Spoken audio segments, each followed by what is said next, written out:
Thanks for making the Locked On Ole Miss podcast your first listen every day. We are free and available wherever you get your podcast, including YouTube. We're part of the Locked On Podcast Network, your team every day, or more importantly, Ole Miss every day. Hi, I'm Stephen Willis, alongside Tom Vanderford. We're going to talk a little bit of Ole Miss sports on this 4th of July weekend.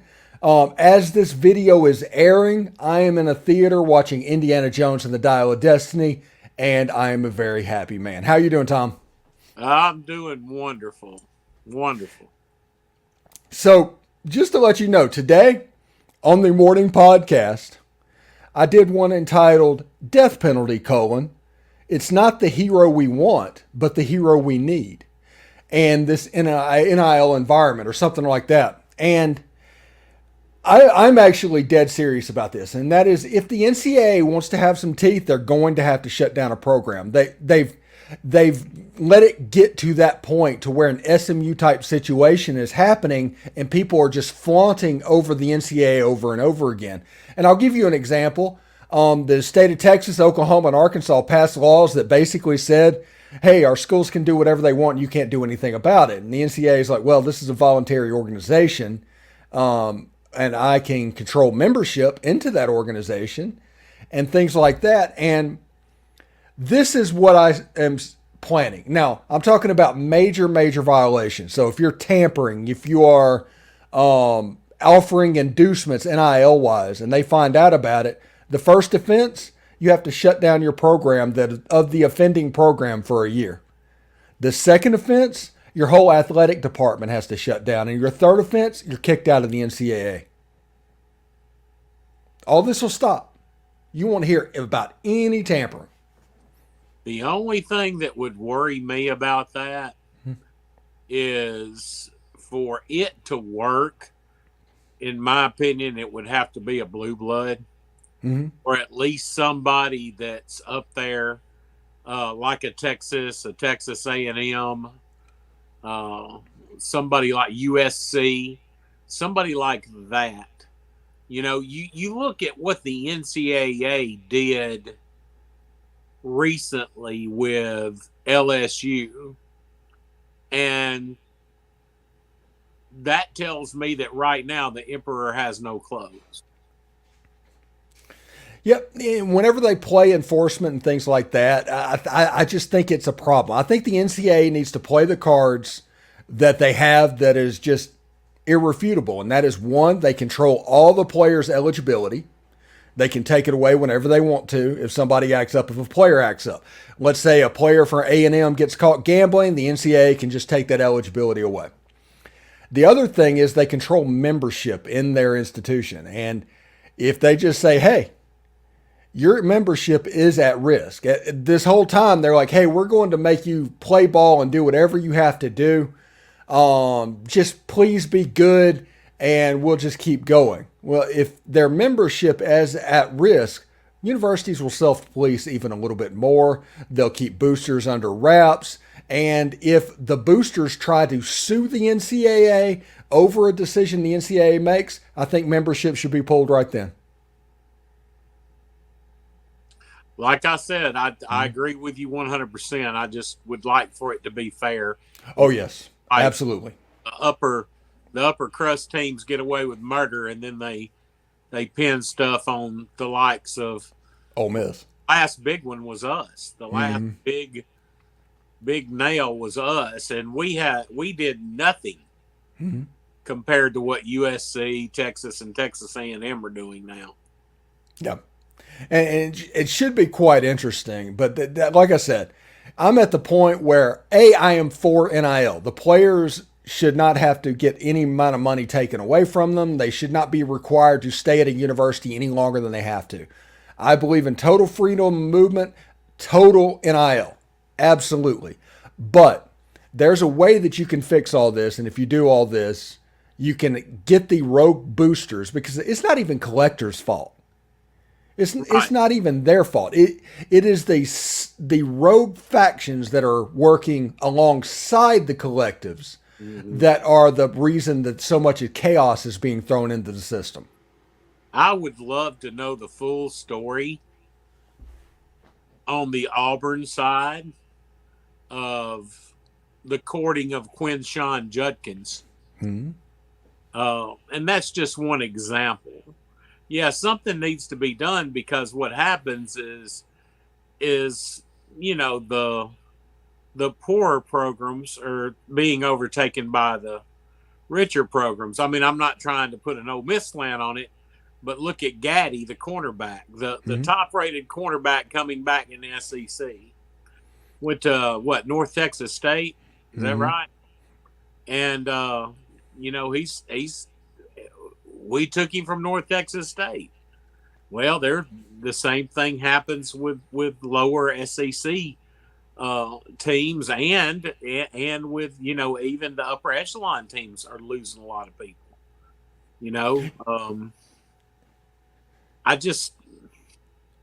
It's the Wild West right now, and it does need to be calmed down. Yeah.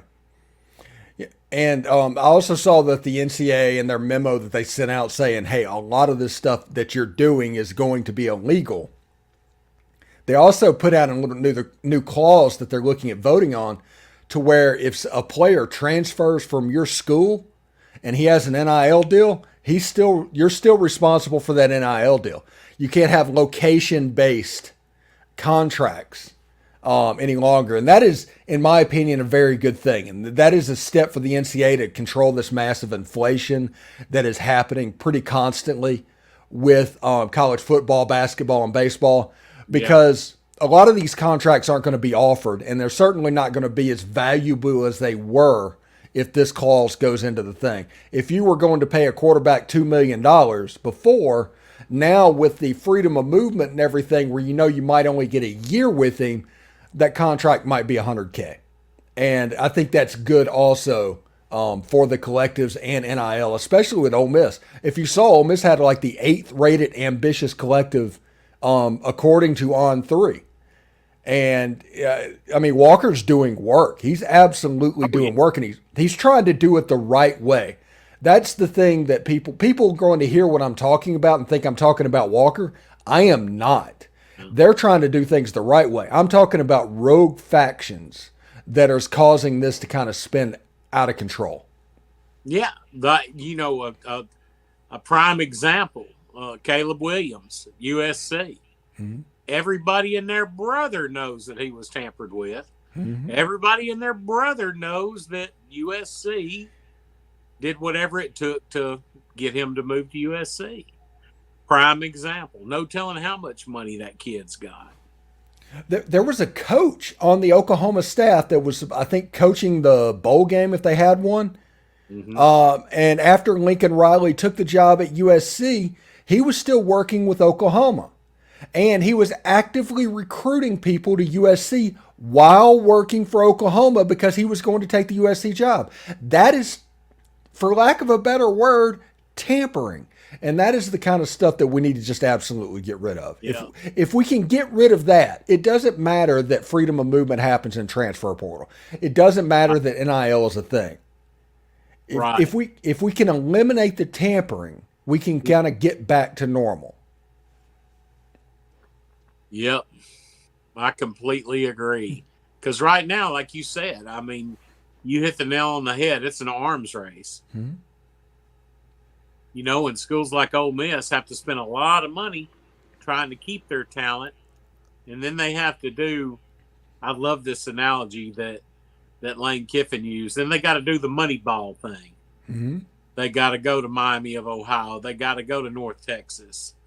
They've got to go to Troy and Liberty and all the Tulane, all these other schools to try and get impact players. So, I think we're trying to do it the best way we can.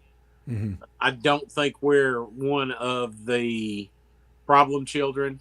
No, not even a little bit. But I'm not trying to step on anybody's toes at Locked On, but I would be very wary of Yellowwood and Hugh Freeze. Just because I know Hugh's passed and I know Yellowwood's got tons of money, so yeah.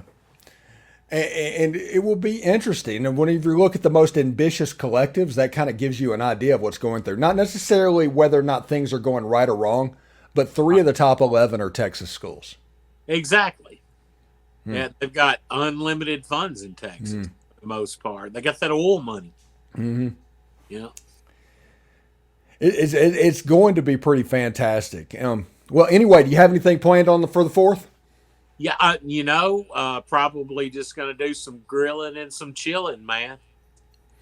Yeah, I think we're going to get in the pool and fire up the grill and probably watch a baseball game or something on TV as we get ready, because once the 4th of July hits, we're 2 weeks away from SEC Media Days. Yeah. And the countdown is on. And I've been explaining to people all the time, it's like, hey, we've got to do things a little bit differently over the next couple of weeks, because if not, you're just going to spend out all of your storylines going into fall camp, and you'll get to fall camp and you're like, oh, what are we talking about? So little things like the death penalty that I did. And I actually really do believe what I said, but also the fact that that gets to marinate a little bit over the weekend. I figure new audience will come in for that as well. Oh, yeah. But it should be interesting, and I'm kind of curious to see what it does.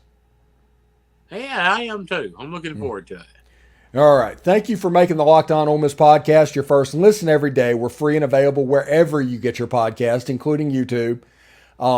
Join there, subscribe, do all of that, comment, rate, review, join our Subtext community. We're part of the Locked On Podcast Network, your team every day, or more importantly, Ole Miss every day. Tom Vanderford, thank you so much for joining us today. We'll see you next week, buddy. Hey, thanks, man. Hotty toddy. Hotty toddy.